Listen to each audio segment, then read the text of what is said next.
حضرت سلیمان علیہ السلام نے جو 3 چیزیں اللہ سے مانگیں، آج ہمارا موضوع یہ ہے، اب ہم ان کی وضاحت کر رہے ہیں۔ آپ کی دعا کا پہلا حصہ یہ ہے، رب اوزعنی ان اشکر نعمتک، یا رب کریم مجھے توفیق دے کہ میں تیری نعمتوں کا شکر ادا کروں۔ یقین فرما لیں شکر کیا ہے، شکر کا مفہوم کیا ہے؟ شکر کا مفہوم یہ ہے کہ اللہ تعالیٰ کے بے شمار احسانات ہیں، بے شمار انعامات ہیں، ان کی قدر کرنا۔ میں نے حدیث پاک میں پڑھا ہے، جس کو 4 چیزیں مل گئیں اسے دنیا کی اور آخرت کی ہر نعمت عطا کی گئی۔ ان 4 میں سے سب سے پہلے حضور نے فرمایا جس کو ایسا دل ملے جو شکر کرتا رہے، قلباً شاکر، یعنی 1/4 اللہ کی ساری جائیداد میں سے شکر ہے۔ تو اللہ کی نعمتوں کی قدر کرنا اور اس کے بدلے میں اللہ کی اور اس کے رسول کی اطاعت کرنا شکر کہلاتا ہے۔ آگے شکر کی 2 قسمیں ہیں، بندوں کا شکر اور مالک یعنی اللہ کا شکر۔ اللہ کی بندگی اور اس کی اطاعت کرتے ہیں اور اس کی مخلوق کا بھی شکر ادا کرنا۔ حضور علیہ السلام کا ارشاد ہے، ہم ناقدرے، بے شکرے، بس جس سے کام ہوا سلام کیا تو بعد میں پوچھنا ہی نہیں ہے۔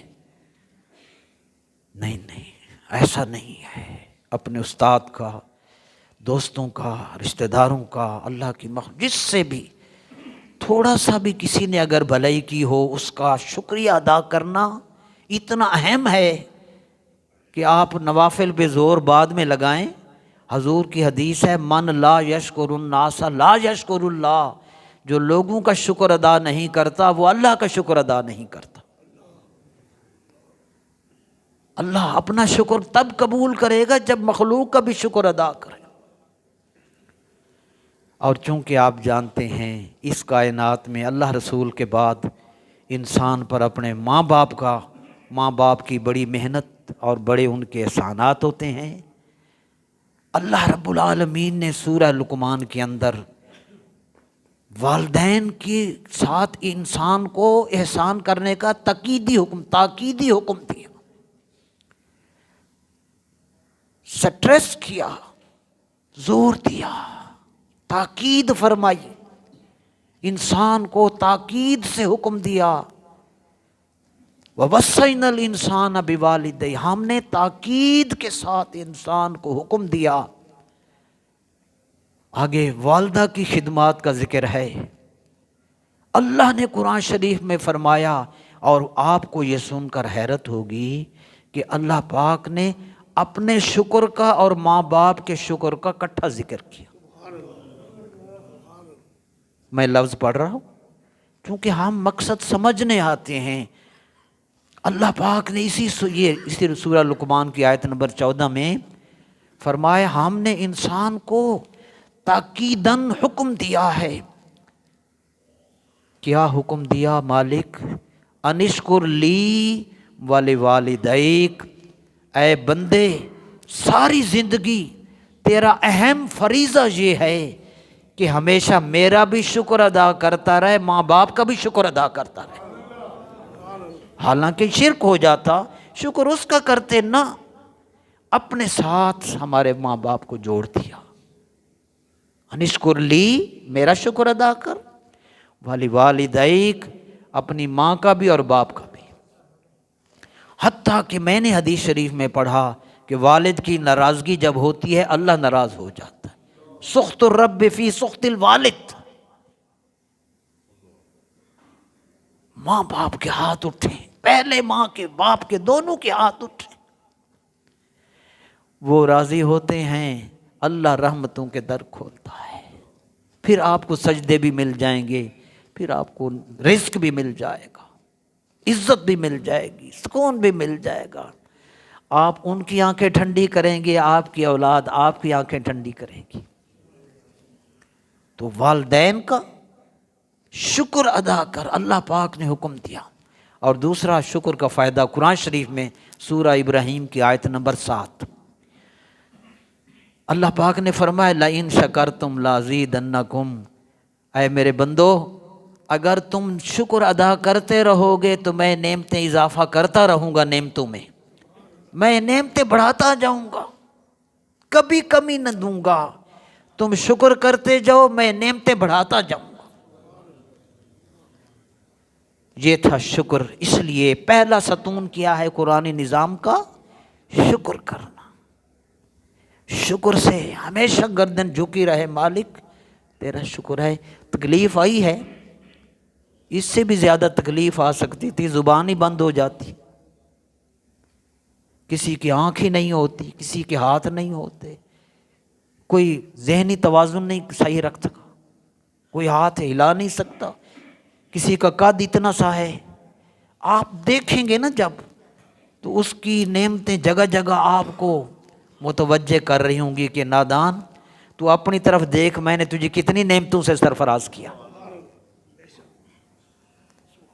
دیکھنے کو آنکھ، سننے کو کان، بولنے کو زبان، سوچنے کو دماغ، پکڑنے کو ہاتھ، چلنے کو پاؤں، جسم دیا، اولاد دی، رزق دیا، وہ دیکھنے کی ضرورت ہے، بس جب نظر کھلے گی تو پھر شکر ہی شکر رہے گا۔ تو شکر دوسرا حصہ ہے اعمال صالحہ، نیک اعمال۔ اس کی اہمیت کا، آپ نیک اعمال کی اہمیت کا اندازہ یوں لگائیں، پہلے سپارہ میں اللہ پاک نے جہاں جنت کی خوشخبری دی، وَبَشِّرِ الَّذِينَ آمَنُوا وَعَمِلُوا الصَّالِحَاتِ أَنَّ لَهُمْ جَنَّاتٍ، اللہ تعالیٰ نے ایمان والوں کو جب جنت کی خوشخبری دی تو دو شرائط لگئی، ایمان کے ساتھ نیک عمل کی شرط لگئی، اور حبیب خوشخبری دیجئے ان لوگوں کو جو ایمان لائے اور نیک عمل کرتے رہے، یقیناً ان کے لیے جنت کے باغات ہیں۔ اور سورہ عصر میں فرمایا قسم ہے والعصر ان الانسان لفی خسر، قسم ہے زمانہ کی، یقیناً ہر انسان نقصان اور خسارہ میں ہے، الا الذین آمنوا وعملوا الصالحات، ہاں ایسے خوش نصیب خسارہ میں نہیں ہے، نقصان میں نہیں ہے، ان کی تو شان ہی اور ہے، ہیں وہ کون؟ الذین آمنوا الا الذین آمنوا وعملوا الصالحات، جو ایمان لائے اور اسلامی احکام کے مطابق نیک کام کرتے رہے۔ اب ہر بندہ کہتا ہے جی میرا کام ٹھیک ہے، میں اچھے کام کر دوں، عمل صالح ہے، وہ بڑا چنگا کام کر دینے، تو عمل صالح کیا ہے؟ نیک عمل کیا ہے؟ سنیے، عمل صالح نیک کام وہ ہوتا ہے جو ایمان لانے کے بعد اسلامی احکام کے مطابق اللہ کی رضا کے لیے کیا جائے۔ اگر ریاکاری آ گئی، دکھاوا آ گیا، غرور آ گیا، تکبر آ گیا، بناوٹ آ گئی، شہرت اور لالچ دل میں آ گئی، ہر شے ختم۔ اس لیے یہ میں پہلی بار حدیث شریف سنا رہا ہوں، مشکوٰۃ شریف حدیث نمبر 194، سب سے پہلے قیامت کے دن، سب سے پہلے حضور علیہ السلام نے فرمایا قیامت کے دن سب سے پہلے یہ 3 قسم کے لوگوں کا اللہ کی عدالت میں فیصلہ ہوگا۔ حضور نے فرمایا ان اول الناس یقضی علیہ یوم القیامت، سب سے پہلے 3 قسم کے لوگوں کا اللہ کی عدالت میں فیصلہ ہوگا، وہ کون سے ہیں؟ نمبر 1، ریاکاری کرنے والے، ریاکاری اور دکھلاوے کے طور پہ شہید ہونے والے، اللہ اکبر، کہ لوگ مجھے بہادر کہیں۔ نمبر 2، ریاکاری کرنے والے علماء اور قراء، کہ لوگ مجھے بڑا عالم کہیں، اونچا بڑا قاری کہیں۔ اور نمبر 3، ایسے سخاوت کرنے والے جن کا مقصد نمود و نمائش ہو، لوگ مجھے بڑا سخی کہیں۔ نبی علیہ السلام نے فرمایا ان تینوں کا فیصلہ سب سے پہلے کیا جائے گا، اور القی فی النار، اور ان تینوں طبقات کو جہنم میں ڈال دیا جائے گا۔ تو نیک کام بنتا ہی وہ ہے جس میں مقصد اس کی رضا ہو۔ جے سونا میرے دکھ وچ راضی، میں سکھ نو چولہے ڈھاواں، یار فرید جے مل جائے ماہی رو رو حال سناواں۔ ان کی تو توجہ ہی اللہ رسول کی طرف ہوتی ہے۔ ہم مرتے رہتے ہیں دنیا کی خاطر۔ تو اس لیے نیک کام بھی کریں اور اللہ سے عاجزی بھی کریں، مالک ریاکاری سے بچا۔ آخری جز قرآن کریم کا جو سلیمان علیہ السلام نے مانگا، اللہ سے مانگا، وہ ہے نیک لوگوں کی سنگت۔ اللہ اکبر۔ اور میں نے بتایا کہ جب یہ دعا مانگی سلیمان علیہ السلام نے تو اللہ کی اس سے رحمت کا واسطہ پیش کیا۔ شکر کی دعا مانگ لی، نیک اعمال کی بھی دعا مانگ لی پیغمبر، لیکن جب نیک لوگوں کی صحبت میں شامل ہونے کی دعا مانگی تو عرض کی برحمتک فی عبادک الصالحین، مالک تجھے اپنی وسیع رحمت کا واسطہ ہے، مجھے نیک لوگوں میں شامل فرما۔ کیا خود نیک نہیں تھے؟ والد نبی، خود نبی، پھر اللہ سے اس کی رحمت کا واسطہ دے کر نیک لوگوں کی سنگت کی دعا مانگی۔ اس کی وجہ یہ ہے جب تک نیک لوگوں کی سنگت نہ ہو نہ بندہ شکر کر سکتا ہے صحیح معنوں میں، اور نہ ہی نیک اعمال کر سکتا ہے۔ توفیق شکر بھی تب ملتی ہے جب صالحین کی سنگت ہو، اور اعمال صالحہ کی دولت بھی تب ملتی ہے جب کاملین کی صحبت اور دوستی اور تعلق نصیب ہو۔ میں اس پر آپ کو حضرت جعفر بن ابی طالب صحابی رسول نبی علیہ السلام کے بھتیجے، اللہ اکبر، جنگ موتا میں جام شہادت نوش فرمایا۔ آپ سب جانتے ہیں کہ حضور علیہ السلام کے صحابہ کرام نے حبشہ کی طرف نبوت کے 5ویں سال ہجرت کی، قریش کے مظالم سے تنگ ہو کر اللہ کے حبیب نے ان کو اجازت دی۔ صحابہ نے حضور کی صحبت لی، تابعین نے صحابہ کی صحبت لی، بعد والوں نے ان نیک لوگوں کی صحبت حاصل کی اور کہاں سے کہاں پہنچے۔ ہجرت حبشہ میں صحابہ کی تعداد بچوں اور عورتوں کے علاوہ 82 افراد تھے۔ یہ کنز الایمان 7واں سپارہ 6واں سپارہ وہاں موجود۔ جب صحابہ پہنچ گئے، قریش کے وفد تحفے لے کر شاہ حبشہ کے پاس پہنچا تاکہ مسلمانوں کو حبشہ سے نکال دے۔ نجاشی حبشہ کا بادشاہ، برادران یہ پہنچے، سجدہ بھی انہوں نے کیا، اس کے آگے سجدہ کیا، تحفے دیے۔ ہم قریش ہیں، ہمارے نادان لوگ آپ کے پاس آئے ہیں، وہ آپ کے لوگوں کو بھی خراب کریں گے، ہماری قوم نے ہمیں بھیجا ہے، آپ ان کو ہمارے حوالے کریں۔ مگر عدل، اللہ اکبر، اس لیے حکم ہے کہ فیصلہ کرنے والا غصے کی حالت میں فیصلہ نہ کرے، ہو سکتا ہے غصے میں وہ ظلم کر بیٹھے۔ لا یقضی القاضی وہو غضبان۔ نجاشی نے ان کی بات سنی، تحفے بھی آ چکے تھے، وہ خوشامد کرنے لگے۔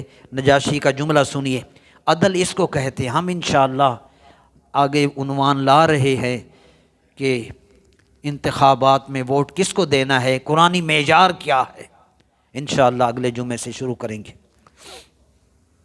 نجاشی نے اس وفد کی جب بات سنی تو جملہ کیا، نجاشی نے کہا مناسب نہیں لگتا کہ جس قوم نے ہمارے ملک میں پناہ لی ہے ان کو ہم ان کے دشمنوں کے حوالے کر دیں، مناسب نہیں لگتا۔ تحفے پہنچ گئے، متاثر نہیں ہوئے۔ نجاشی نے حکم دیا کہ مسلمانوں کو بلایا جائے تاکہ وہ خود بات کریں۔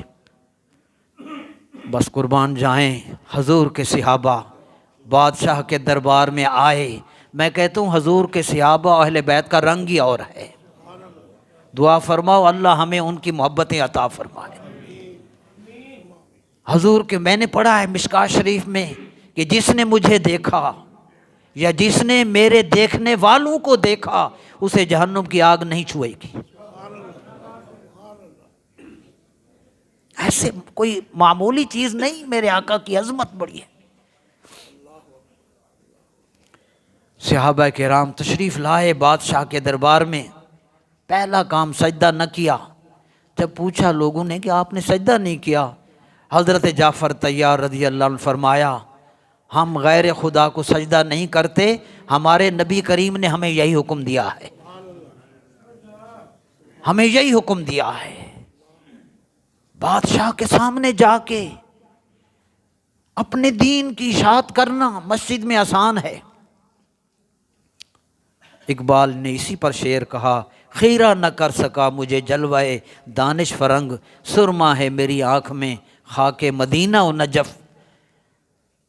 تشریف لے آئے قریش کے وفد نے، بادشاہ کو سجدہ بھی کیا تھا، تحفے بھی دیے تھے۔ بس پھر حضرت جعفر رضی اللہ تعالیٰ عنہ، حضرت جعفر بن ابی طالب نے دین اسلام کی وہاں جو تبلیغ کی، یہ صحبت مل رہی تھی کاملین کی۔ بس پھر آخر میں انہوں نے کہا بادشاہ نے کہ جو قرآن تمہارے نبی پر اترا ہے وہ ذرا پڑھ کر تو سناؤ۔ آپ کا قرآن پڑھنا اور کل خانی میں ہمارا سر دکھنے لگ جاتا ہے، اور بس کرو مول صاحب دعا منگو، ہماری تلاوت اور ماحول مسجد کا، اس ماحول کو ذہن میں لاؤ۔ میں کہتا ہوں وہاں کھڑے ہو کر حضرت جعفر طیار رضی اللہ عنہ نے بادشاہ کے سامنے جب قرآن پڑھا، دل کی کھڑکیاں کھول کے رکھ دی۔ سورہ مریم کی تلاوت کی، کتنا حسن ہوگا تلاوت میں۔ ظاہر ہے حضرت عیسیٰ علیہ السلام حضرت مریم علیہ السلام کو وہ مانتے تھے، تو صحابہ رسول کا، اہل بیت کے فرد کا، حضرت علی المرتضیٰ کے بھائی ہیں حضرت جعفر بن ابی طالب۔ سورہ مریم کی جب تلاوت کی، ان پر جو کیفیت طاری ہوئی اس پر قرآن اترا۔ جب وہ تلاوت شروع کی تو نجاشی بادشاہ اور جتنے پادری ان کی کیبنٹ میں تھے وہ سب زارو قطار رونے لگے، اور سب نے بیک زباں ہو کر کہا یہ کلام اور وہ کلام جو حضرت عیسیٰ علیہ السلام پر نازل ہوا تھا، دونوں ایک ہی نور کا عکس ہیں، ایک ہیں۔ بس اس ماحول میں تلاوت وہ تھی، صحبت نیک بندوں کی تھی، اللہ کے رسول کے صحابہ بادشاہ کے دربار میں قرآن پڑھتے ہیں۔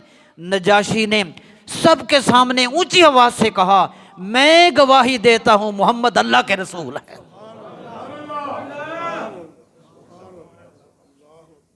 ہم تسبیحاں پڑھیں وہ اور ہے، گداگر تواضع کند خوئے اوست، تواضع ز گردن فرازاں نکوست۔ وہ جھکیں تو مزہ تب آتا ہے۔